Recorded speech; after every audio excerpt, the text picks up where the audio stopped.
14 साल से बॉलीवुड में है श्रद्धा कपूर, फिर भी आज तक शाहरुख सलमान जैसे बड़े एक्टर्स के साथ काम क्यों नहीं किया? आखिर क्यों वो बॉलीवुड से बैन हो गई थी? श्रद्धा को for the longest time YRF ने अपने प्रोडक्शन से बैन किया हुआ था। अब ऐसा क्यों है? अब डेब्यू की बात है तो YRF की एक पॉलिसी है कि अगर आप किसी एक्टर को अपने साथ साइन करते हैं, that film was a turning point for Shraddha Kapoor and Shraddha Kapoor ये समझ गई कि अगर उन्हें बॉलीवुड में लीडिंग लेडीज बनना है तो उन्हें अपने स्क्रिप्ट्स को बहुत सोच समझ के चूज करना पड़ेगा। Shraddha Kapoor right now is the top of the town. Shraddha अब काफी मशहूर हो चुकी हैं, लेकिन जैसे जैसे वो मशहूर हुई है वैसे वैसे उनसे रिलेटेड जितने भी उनके पास्ट कंट्रोवर्सीज हैं वो भी उभर रही हैं, वो भी इंटरनेट पर। अब क्या है ना, फेमस होने के दो पहलू होते हैं। एक तो ये आपके लिए बहुत अच्छा होता है, लेकिन कभी कभी ये गड़े मुर्दे भी उखाड़ के फेंक देता है। तो ऐसा ही कुछ इस वक्त श्रद्धा कपूर के साथ हो रहा है। तो ये जितनी भी कंट्रोवर्सीज हैं कि क्या YRF, धर्मा प्रोडक्शन और एक्सेल एंटरटेनमेंट ने श्रद्धा कपूर को किया हुआ था बैन, और क्यों श्रद्धा कपूर को पार्टीज में इनवाइट नहीं किया जाता था, या फिर ये कि ये बॉलीवुड की जितनी भी पॉलिटिक्स है उस इंटरनल पॉलिटिक्स की विक्टिम थी श्रद्धा कपूर, या फिर एक PR स्टंट था, या फिर एक्चुअली में श्रद्धा कपूर विक्टिम थी। चलिए जानते हैं इस वीडियो में। दरअसल बात ऐसी है, YRF जिसे इस वक्त आदित्य चोपड़ा संभालते हैं, उनकी थोड़ी अनबन चल रही थी श्रद्धा कपूर से। ऑल्दो श्रद्धा कपूर ने ये सभी क्लेम्स को डिनाई किया है अपने कुछ इंटरव्यूज में, लेकिन कहा यह भी जाता है कि कुछ सोर्स ये कहते हैं कि जब YRF ने श्रद्धा कपूर को साइन किया था, उन्होंने एक फिल्म करी थी लव का दी एंड। ये फिल्म बॉक्स ऑफिस पर उतना अच्छा नहीं कर पाई थी, एक तरह की फ्लॉप फिल्म थी, और श्रद्धा कपूर के लिए ये बहुत इंपॉर्टेंट थी क्योंकि ये YRF के बैनर के अंडर बन रही थी। और उस टाइम पे YRF के साथ कौन काम नहीं करना चाहता था? बॉलीवुड में जितने भी आज एक्टर्स हैं सब YRF की बदौलत ही बने हैं।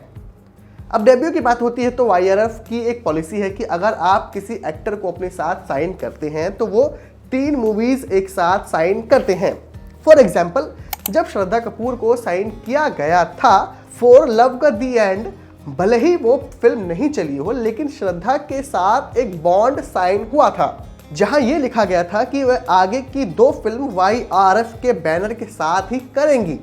लेकिन लव का दी एंड फ्लॉप होने के बाद मानो श्रद्धा की जितनी भी एक्सपेक्टेशंस थी वो कहीं ना कहीं पानी में डूब गई, क्योंकि क्रिटिक्स को उनकी परफॉर्मेंस भले ही पसंद आई हो, लेकिन लोगों को उनकी स्टोरी में कोई इंटरेस्ट नहीं था। इससे पहले साल 2010 में श्रद्धा कपूर 3 पत्ती नाम की फिल्म भी कर चुकी हैं अपोजिट अमिताभ बच्चन, लेकिन इस फिल्म का कहीं नामो निशान ही नहीं है। तो 2 back to back flops films करने के बाद श्रद्धा कपूर न्यू की भैया this is not working for me, जिसके बाद आदित्य चोपड़ा ने श्रद्धा कपूर को औरंगजेब फिल्म में एज ए लीड एक्टर एक ऑफर किया, लेकिन श्रद्धा न्यू की ये स्क्रिप्ट उनके लिए नहीं बनी है। औरंगजेब वो फिल्म है जिसमें हमने अर्जुन कपूर को देखा था, और ये फिल्म भी बहुत ही बुरी तरह फ्लॉप हुई। अर्जुन इसका रीजन नहीं, रीजन कुछ और है। तो उस टाइम पे श्रद्धा कपूर ने जो किया वो था एक बहुत ही स्मार्ट मूव। उन्होंने अपने डूबते हुए करियर को बचाने के लिए YRF को ड्रॉप कर दिया, यानी कि छोड़ दिया, और पहुंच गई भट्ट फिल्म्स के पास। भट्ट फिल्म्स ने उन्हें उस टाइम पर आरोही यानी कि आशिकी 2 में एज अ लीड एक्ट्रेस का ऑफर किया था, यानी कि उसमें जो आरोही है वो श्रद्धा है, जो कौन ही भूल सकते, मैं भी क्या ही बता रहा हूँ। वो था श्रद्धा कपूर की जिंदगी का टर्निंग पॉइंट, और वो फिल्म हिट हुई। श्रद्धा कपूर ये समझ गई कि अगर उन्हें बॉलीवुड में one of the leading lady बनना है तो उन्हें अपनी जो स्क्रिप्ट्स हैं वो बहुत सोच कर चूज करनी पड़ेंगी।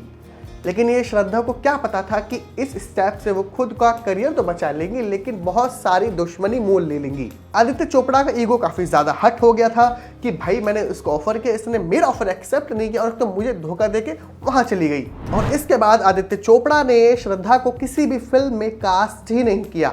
She was black listed from YRF।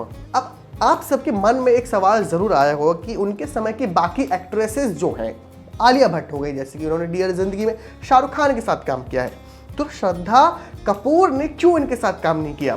श्रद्धा ने एक रीसेंट इंटरव्यू में बताया है कि ऐसा कोई मौका नहीं मिला है मुझे उनके साथ काम करने का। और ईमानदारी से कहूँ तो पर्सनली जब आप एक फिल्म का हिस्सा बनते हैं तो आप ऐसा सोच रहे होते हैं कि सबसे पहले ये फिल्म मेरे लिए एक्टर के तौर पर क्या करने वाली है, या फिर मैं इस फिल्म को क्या दे पाऊंगी। सब कुछ मौका मिलने पर निर्भर होता है। कोई भी एक्टर ये नहीं देखता कि मैं ये फिल्म करूं क्योंकि इस फिल्म में ये लोग हैं। तो खैर अभी के लिए इतना ही। अगर आपको वीडियो पसंद आया हो तो हमारे चैनल को सब्सक्राइब करें, वीडियो को शेयर करें, लाइक करें एंड कमेंट करें।